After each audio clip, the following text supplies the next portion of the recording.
할렐루야. 같이 한번 해볼까요? 생육하고 번성하고 매우 강하여.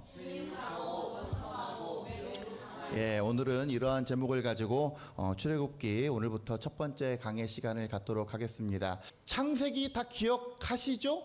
창세기. 주옥경 지사님이 제일 잘 끄덕거렸으니까 창세기가 어떤 내용인지 간략하게 1분 동안만 설명을 좀 해주시죠. 그래요, 그런 내용입니다. 다 들으셨죠? 예, 귀 있는 사람만 듣는 거예요. 창세기는 말 그대로 창조, 세상, 기록. 세상을 창조한 기록. 우리 어린아이들에게 박재 집사님 뭐라고 얘기를 해주죠? 창세기 그러면? 그렇죠. 세상을 창조한 이야기. 그 다음에 이어지는 게 출애굽기예요. 출애굽기. 예, 그게 출애굽기입니다. 됐죠? 예, 끝났어요. 그러면 자, 창세기 할 때 우리가 족장의 이야기들을 배웠는데 아브라함과 또 이삭과 야곱과 요셉. 그래서 하나님께서 이 모양 저 모양으로 이끄시고 또 여기저기 뭐 요셉 같은 경우는 팔려가게 하셔서 마침내 애굽 땅에 하나님의 택하신 이스라엘의 자손이 정착하게 되는 사건이 창세기 후반부에 일어납니다. 그죠? 이 요셉의 특징이 있다면 뭐 이렇게 지혜로운 사람, 그래서 또 그 파라오의 꿈을 풀어주어서 그 꿈풀이 덕분에 그 중동 팔레스타인의 대기근, 풍년 후에 있었던 대기근의 시간들을 잘 이겨내어서 바로가 이 요셉을 굉장히 중용하고 애굽의 온 땅 넘버 2로 삼은 그런 내용까지. 그리고 지금 잘 먹고 잘 살고 있는 요셉에게 나머지 그 요셉의 형들, 그들을 팔아먹었던 요셉의 형들과 또 일가 친척들까지 애굽 땅에 정착하는, 그래서 고센 땅에 정착하는 그 모든 일련의 사건들을 창세기 50장 이전까지 우리가 다루었던 것을 저는 기억하는데 여러분들은 기억하실란가 잘 모르겠습니다. 기억을 못하시는 분들은 뭐 확신은 없지만 교회 유튜브에 이러한 내용들이 잘 올라가 있으니까 좀 보시고 참고하셔서 그러한 대략적인 물줄기들을 좀 확인하셨으면 좋겠습니다. 그래서 이제 오늘부터는 애굽을 탈출하는 출애굽기.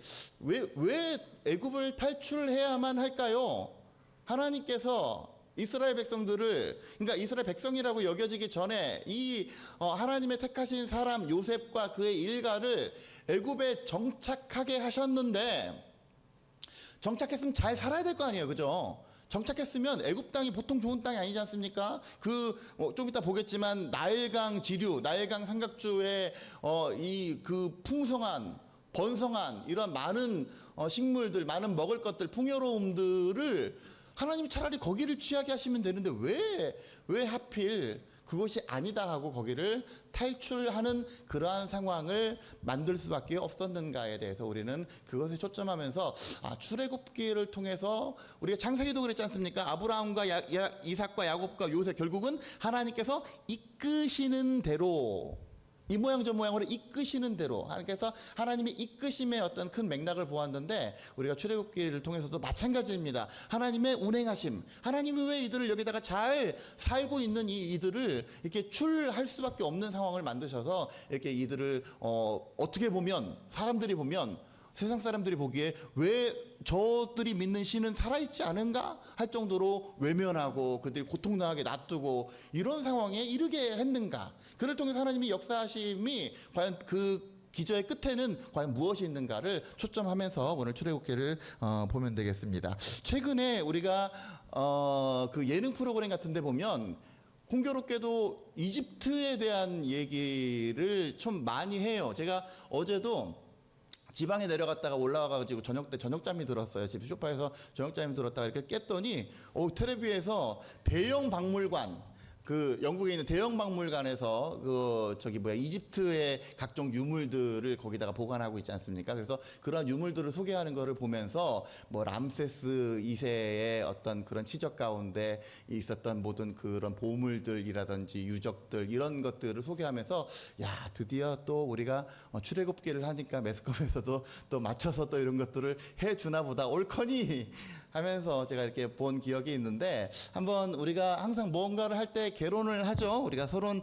출애굽기를 하면서 우리가 출애굽 하는데 과연 이때의 애굽의 상황이 어떠한 상황인지 한번 보도록 하겠습니다. 제가 이게 포인트가 될 줄 알고 제가 이걸 계속 신경을 쓰다 보니까 안 되죠. 근데 여러분 다 보이시죠? 저기 보면 부채꼴 모양으로 된 것이 우리가 나일강 델타, 나일강 삼각주라고 읽었습니다. 그래서 밑에 저기 보면은 강이 있고 강 옆에는 전부 다 초록색이 돼 있잖아요. 그죠? 제가 지난번에도 얘기할 때 나일강이 범람하면서 일어나는 어떤 그런 현상들 때문에 이쪽 그 나일강을 주변으로 한 곳은 전부 다 비옥한 토지가 되어서 굉장히 먹고 살기 좋은 곳이다. 자, 저기가 나일강이 있고 저 옆에 보면은 시내 반도가 있고 그 옆에 위로 올라가게 되면 이제 이스라엘 백성들이 차지할 가나안 땅이 있게 되는데, 여러분 뭐 이집트를 가보신 분들이 계시기 때문에 뭐 저보다 더 잘 알 수도 있겠습니다만은, 이집트는 어디가 상부고 어디가 하부예요? 저 아래가 상부고 위에가 하부예요. 그 이유가 뭔지 아십니까? 저 아래가 나일강 상류이기 때문에 그래요. 나일강 상류고 그 지중해로 내려가는 저곳이 나일강 하류이기 때문에 우리가 편의상 밑에를 상부 이집트, 저 위에를 하부 이집트라고 이야기를 합니다. 저 위에 보면 피라미드 이런 거 많이 있죠. 저 위쪽에는 주로 피라미드가 있고, 저 밑에는 뭐 이런 신전이 주로 많이 있어요. 템플 오브 아부신벨 신전이라든지, 아까 전에 람세스 2세 때 이렇게 만들어진 아부신벨 신전이라든지 이런 것들이 위에는 피라미드 중심, 밑에는 저런 신전들 중심 이렇게 되어 있는데, 저 상부 이집트도 그렇고 하부 이집트도 그렇고 저런 유적들이 많이 있다라고 하는 건 뭐냐면, 예전에 여기가 왕조의 수도였기 때문에 그래요. 어떨 때는 이쪽의 수도, 어떨 때는 이쪽의 수도. 그래서 제가 뭐 여러분들 이거 다 외울 저도 몰라요. 저도 못 외우는데 여러분들의 소개를 해드리려니까 저도 이제 뭐 급살로 공부를 해서 제가 여러분들에게 잘난 척하면서 알려드리는 건데 저도 잘 모릅니다, 사실은. 자, 고왕조의 시대가 있었고, 중왕조의 시대가 있었고, 신왕조의 시대가 있었어요. 근데 이제 고왕조의 시대가 탄탄했다가 흔들리는 시기가 제1혼란기, 첫 번째 혼란기를 맞이했고, 그 다음에 이제 또 탄탄한 시기, 중왕조의 시기가 있은 다음에 또 한번 혼란의 시기가 있었고, 그 다음에 새로운 왕조가 들어선 다음에는 뭐 혼란기가 아니라 중간기, 뭐 현대로 접어들기 전에 이렇게 중간기의 시대가 있었다라고 이렇게 편의상 기간들을 이렇게 나누기도 합니다. 자, 그래서 보면 저 위에 아까 전에 피라미드가 많이 있었다 그랬잖아요. 그죠? 저 고왕조 시대, 제1대부터 6대 왕조인 고왕조 시대에는 피라미드의 시대라고 해도 과언이 아니에요. 이 피라미드가 뭡니까? 왕의 무덤이죠. 왕의 무덤. 그러니까 이 왕이 절대 권력자였던 거예요. 절대 권력자. 그래서 이들 여기 옆에 보면 제가 태양신 이렇게 했는데, 이집트 그럼 무조건 태양신이죠. 그죠? 이 왕 파라오가 태양신과 동격인 거예요. 동격. 그래서 그 정도의 절대 권위를 지녔기 때문에 고왕조가 굉장히 탄탄한 가운데 절대 황제, 절대 왕정 국가가 바로 이 고왕조의 시대였습니다. 자, 근데 아이러니하게도 이러한 탄탄한 고왕조의 시대가 왜 몰락을 했을까요? 그 이유는 많은 이 역사학자들 또 그리고 지리학자들, 지질학자들이 이렇게 얘기하는 건, 이 고왕조의 말밑에 근동 땅에 극심한 가뭄이 들었대요. 그러니까 기후의 변화, 가뭄 이런 게 있다 보니까 이들이 생각하는 이 파라오의 개념은 뭐냐면, 살았을 때에는 이 태양신으로서 이렇게 우리 백성들을 잘 다스리고, 죽어서는 나일강의 수위를 조절하는 신으로서 이렇게 역할을 한다라고 이런 개념을 가진 게 파라오였단 말이에요. 근데 뭐요? 저 파라오가 있음에도 불구하고 나일강의 수위가 조절이 안 되고 다 말라 비틀어졌네? 그래서 어떤 일이 있었냐면, 나일강을 사람들이 걸어서 건너갈 수 있을 정도로 극심한 가뭄에 시달리니까 왕의 왕권이 부정되는 거예요. 그래서 이 고왕조의 시대가 이렇게 몰락을 하게 되는 그런 사건이 있게 됩니다. 그래서 제1혼란기 가 이제 7대부터 10대 왕조까지 있는데, 저 보세요. 사람들의 민심이 이반되니까 중앙정부에 대한 기대도 없어지고 지방 호족들의 세력이 세지고, 그래서 그 피라미드에 보면 사후 축복문이란 게 있어요. 피라미드 텍스트라고 하는, 혹시 보셨어요? 가신 분들? 못 보셨습니까? 그 피라미드에 보면 사후 축복문이라고 하는 소위 피라미드 텍스트가 있는데, 이것은 오직 고왕조 시대에는 그 피라미드에만 있는 그런 거예요. 그런데 이 제1혼란기에는 그냥 지방 호족들의 무덤에도 이 사후 텍스트가 있을 정도로 이제 더 이상 왕권이, 이 절대 왕권이 아니고 우리 호족들도 동등한 세력을 갖게 되는 그러한 시대가 바로 이 제1혼란기 시대. 그래서 이 제1혼란기 시대가 지나고 이제 중왕조의 시대가 일어나는데, 아브라함이 예전에 자기 누이를 자기 그 아내를 데리고 가가지고 뭐 이 여자는 내 동생이네 뭐네 했던 시기가 있죠. 그 시기가 바로 제1혼란기 시대라고 여러분들 생각을 하시면 됩니다. 자, 그 다음에 이제 아브라함부터 이제 그것도 몇 대가 4대가 지났잖아요. 중왕조의 시기, 이때가 최고의 전성기를 맞이한 시대예요. 그러니까 성경의 역사를 빼고서라도 이집트의 역사만 보면 이 중왕조의 시기, 11대 왕조, 12대 왕조가 최고의 전성기를 맞이한 시대가 바로 이때입니다.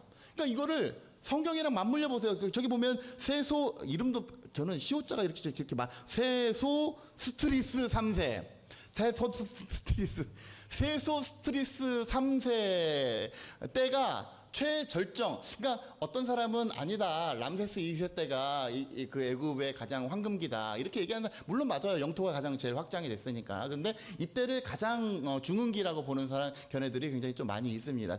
그게 바로 이 세소스트리스 3세. 요셉이 애굽의 팔로원 때가 세소스트리스 2세 때 라고 추정을 해봅니다. 역사를 이렇게 그 솔로몬의 시대 때부터 거슬러 올라가서 역산을 해보면 그때라고 이렇게 생각이 돼요. 어쨌든 11왕조, 이 중왕조 시대 때 팔려와서 뭐 이렇게 꿈을 꾸고 뭐 7년, 풍년, 흉년 이 일련의 과정들을 겪은 때가 바로 이 세소스트리스 3세였었고, 그 다음에 제2혼란기가 또 도래가 되는데, 그 이유가 뭐냐면 12왕조가 지나고 13, 14왕조가 굉장히 단명했어요. 뭐 이렇게 뭐 영향력을 행사하지도 못하고, 그러다 보니까 이민족이 침입했어요. 이 이민족은 어디에서 왔냐면 저쪽 뭐예요? 팔레스타인 땅, 지금의 우리가 하는 가나안 땅에서 내려온 이민족들이, 소위 이 사람들 말이 힉소스라고 부르는데, 힉소스가 이민족이라는 뜻이에요. 힉소스가 이민족이라는 뜻인데, 이민족이 세운 왕조.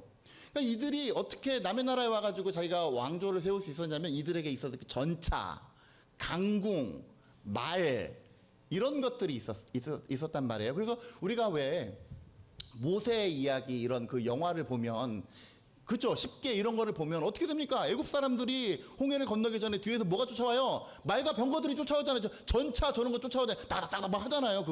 그게 다 이들의 영향 때문에 그래요. 그래서 이 14, 15 왕조 때 이 이민족들이 침입을 했는데, 제가 왜 이 재미없는 이야기들을 시시콜콜 얘기를 하냐면, 8절, 우리 오늘 출애굽기 1장 8절 한번 보세요. 요셉을 알지 못하는 새 왕이 일어나 애굽을 다스리더니, 이게 중요해요. 이게 제가 이 재미없는 얘기를 하는 이유는 바로 이러한, 왜 우호적인 요셉 덕분에 이렇게 최고의 전성기 중흥기를 맞이했는데, 왜 갑자기 그 다음 왕조 때 이게 이렇게 상황이 돌변했는가에 대한 얘기를 해주는 거예요. 사실 이 8절은 힉소스들을 얘기하는 게 아닙니다. 힉소스 다음에 신왕조, 18, 19 왕조에 일어난 이야기들을 얘기하는 거예요. 그러니까 1장 8절의 얘기는 신왕조, 제2전성기를 맞이하게 된 신왕조 때의 이야기인데, 뭐냐면 요셉을 알지 못하는 새 왕이 일어나 애굽을 다스리면서 뭐라고 얘기합니까? 10절. 자, 우리가 그들에게 대하여 지혜롭게 하자. 왜? 두렵건대 그들이 더 많게 되면 전쟁이 일어날 때에 우리 대적과 합하여 우리와 싸우고 이 땅에서 나갈까 하노라.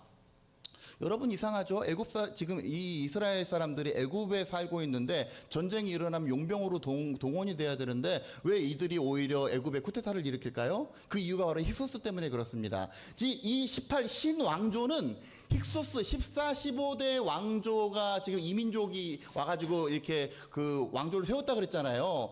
이들에 대해서 독립운동을 하기 위해서 이들도 엄청난 노력을 한 거예요. 막 전차 개발하고 막 이렇게 그 말 뭐 이렇게 육성하고 이렇게 해가지고 수년간의 독립운동 이러한 그 것들을 하기 위해서 군사력을 어마어마하게 기른 거예요. 그래서 마침내 이 이민족들을 물리치고 나간 새 신왕조가 바로 여기 18, 19대 왕조인 거예요. 지금 1장 8절에서 얘기한 그 왕조인 거예요. 그러니까 여러분 이 이민족들은 어디서 왔다고? 이스라엘 저쪽 우리 가나안 땅에서 왔다고요. 그러니까 가나안 땅에서 내려온 왕조가 쫓겨났는데 만약에 전쟁이 일어나면 이 사람들은 이 애굽 사람들이 생각을 하기에 이 요셉의 일가들이 누구랑 합세를 할 것이다? 이들과 합세를 할 것이다. 그래서 우리한테 반란을 일으키면 어떻게 하냐라고 하는 그런 고민을 하는 겁니다. 자, 이해가 되시죠? 그래서 뭐 신왕조 때 람세스 됐고 뭐 제3국 저도 잘 뭔 말인지 모르겠어요. 있으니까 써놨어요. 그런 맥락 가운데 우리가 출애굽기를 살펴보아야 합니다. 왜 이집트 애굽 땅에 그렇게 평화롭게 살던 이스라엘 백성들이라고 일컬어지는 요셉의 일가들이 왜 그들로부터 이렇게 떠날 수밖에 없었는지 오늘 본문의 말씀을 함께 보면서 다시 한번 이렇게 은혜를 나누도록 하겠습니다. 1장 1절 한번 보세요. 야곱과 함께 각각 자기 가족을 데리고 애굽에 나온 애굽에 이른 이스라엘 아들들의 이름은 이러하다. 여러분 2절, 3절, 4절 이것들은 좀 여러분들 기억을 하셨으면 좋겠어요. 왜냐하면 나중에 이제 이게 지파 이름이 되기 때문에 르벤, 시므온, 레위, 유다, 이사갈, 스불론, 베냐민, 담, 납달리, 갓, 아셀이고 그리고 야곱의 허리에서 나온 사람이 모두 70이고 그러니까 야곱의 일가에서 그 요셉은 그 당시에 애굽에 있었다. 요셉과 그의 모든 형제와 그 시대의 사람은 다 죽었다. 6절 앞에 보면 세번역 성경에 보면 시간이 많이 흘러라고 되어 있는데 지금 그냥 개역 개정판에서는 그 시간이 많이 어차피 맥락이 똑같으니까 빼버렸어요.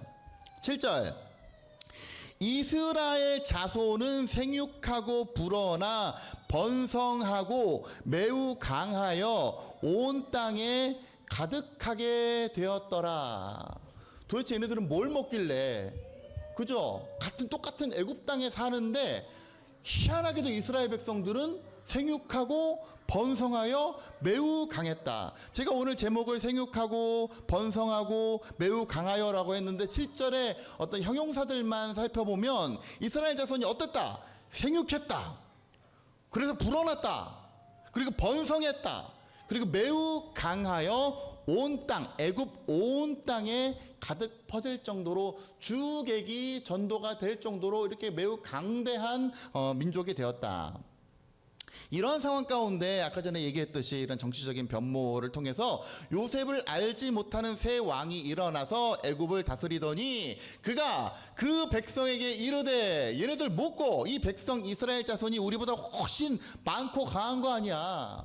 그래서 우리가 그들에게 대하여 지혜롭게 하자. 두렵건대 그들이 더 많게 되면 전쟁이 일어날 때에 우리 대적과 합하여 우리와 싸우고 이 땅에서 나갈까 우리가 두렵다라고 제가 아까 전에 설명을 드렸습니다.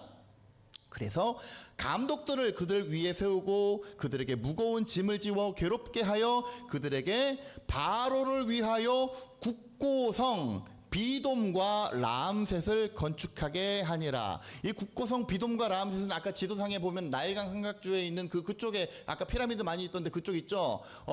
그 비옥한 토지 거기에 국고성 비돔과 람셋을 지었답니다. 여러분 국고성이 뭐예요? 쉽게 말하면 쌀 저장 창고가 국고성이에요. 그러면 뭘 알 수가 있습니까? 이때는 쌀이 남아 도는 거예요. 식량이 남아 돌아서 이것을 성에 비축할 정도로 이렇게 굉장히 풍요로운 시대. 아까 전에 제가 신왕조에 대해서 얘기를 해줬죠. 람세스가 곧 등장하게 될 그 신왕조의 시대가 얼마나 중흥기를 이루었는지 우리가 미루어 짐작할 수 있는데 그 중흥기의 밑거름이 된 게 바로 이스라엘 사람들이에요. 이 국고성 비돔과 라암셋 그리고 각종 토지 건축물을 짓기 위해서 동원된 이스라엘 백성들. 그러니까 나 죽네 하는 거죠. 나 죽네. 그래서 12절, 그러나 학대를 받을수록 더욱 번성하여 퍼져나가니 애굽 사람이 이스라엘 자손으로 말미암아 근심하였더라.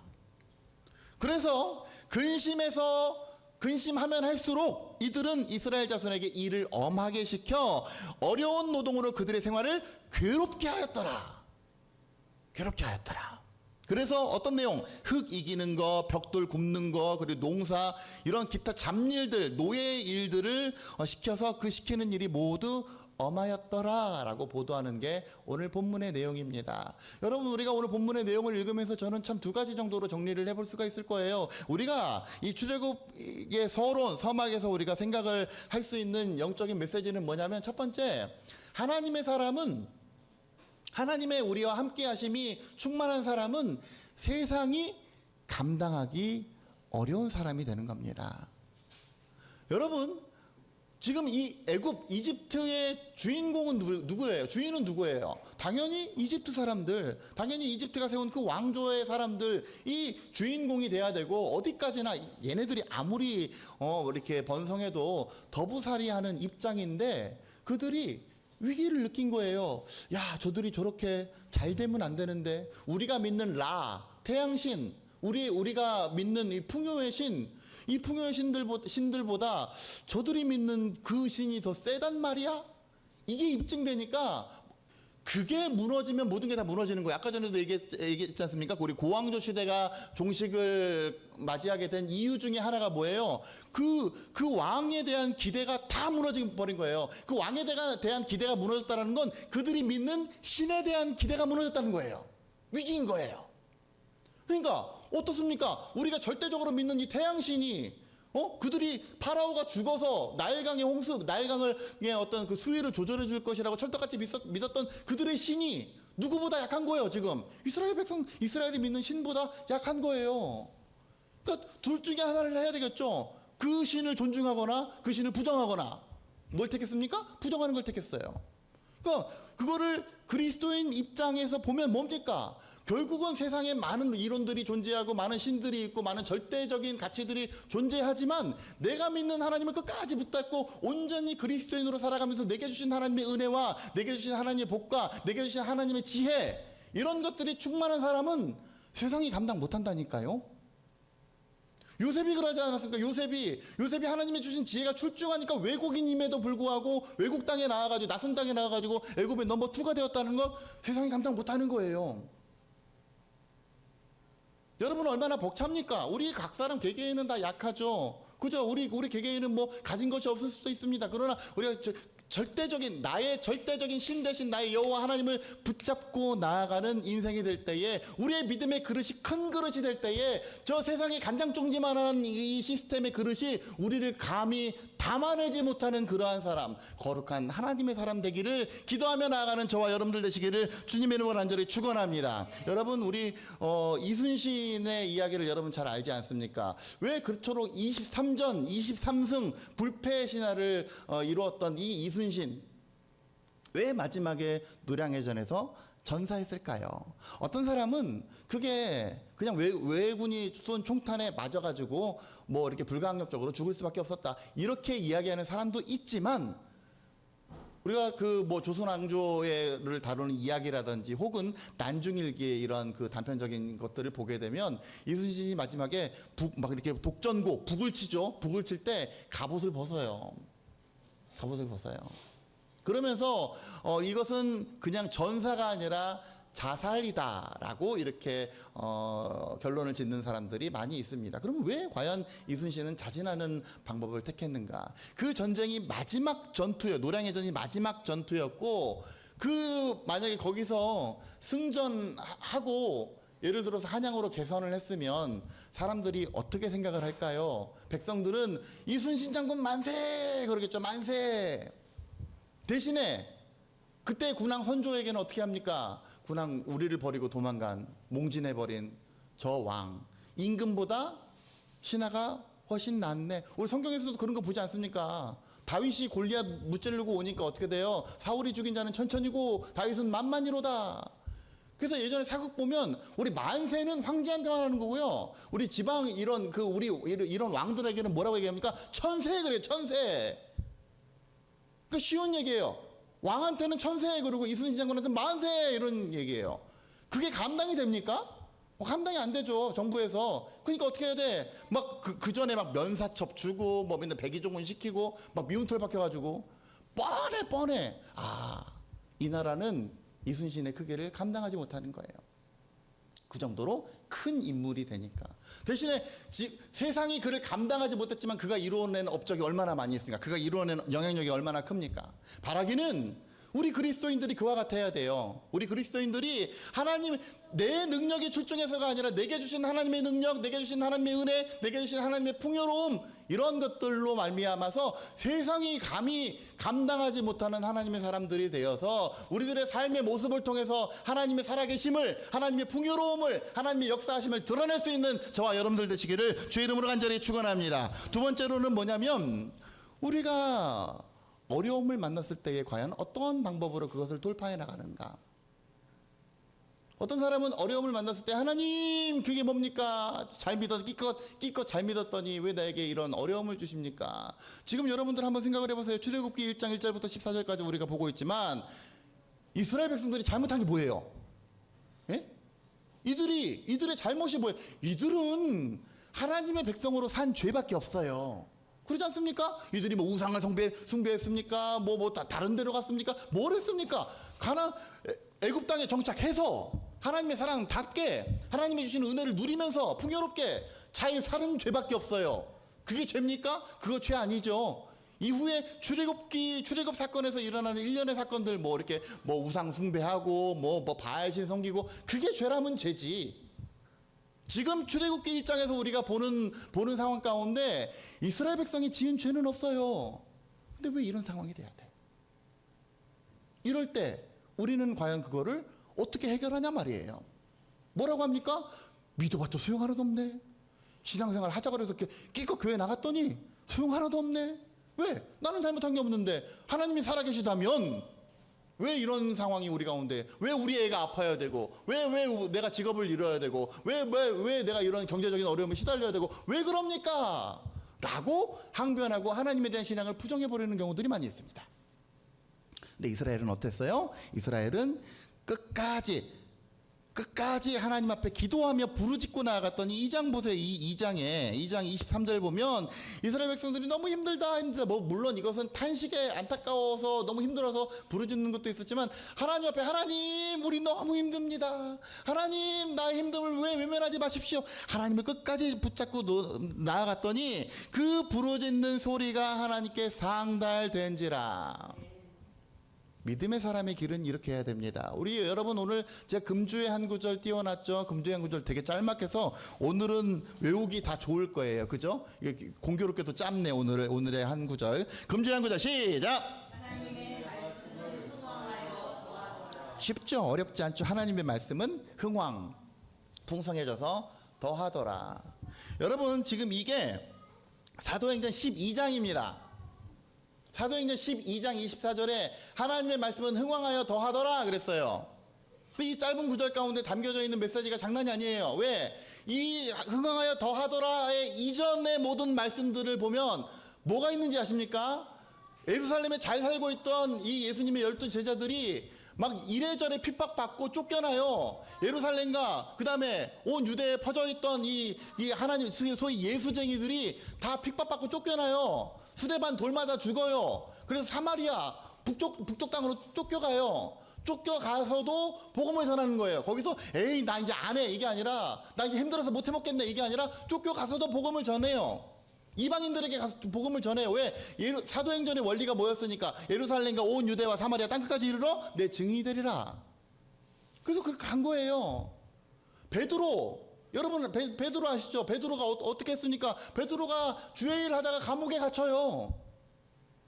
그래서 감옥에 갇히니까 그 베드로와 함께하던 성도들이 어떠한 방식을 취한지 아십니까? 감옥 서부지법원에서 난리친 것처럼 감옥 가가지고 감옥 부수고 막 깨 부시고 그런 방식이 아니라 베드로가 감옥에 가니까 성도들이 베드로를 위하여 간절히 하나님 앞에 기도하더라.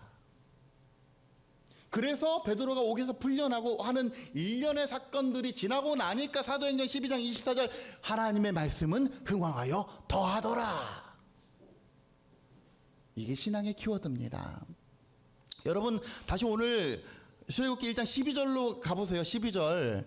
그러나 학대를 받을수록 더욱 번성하여 퍼져가더니.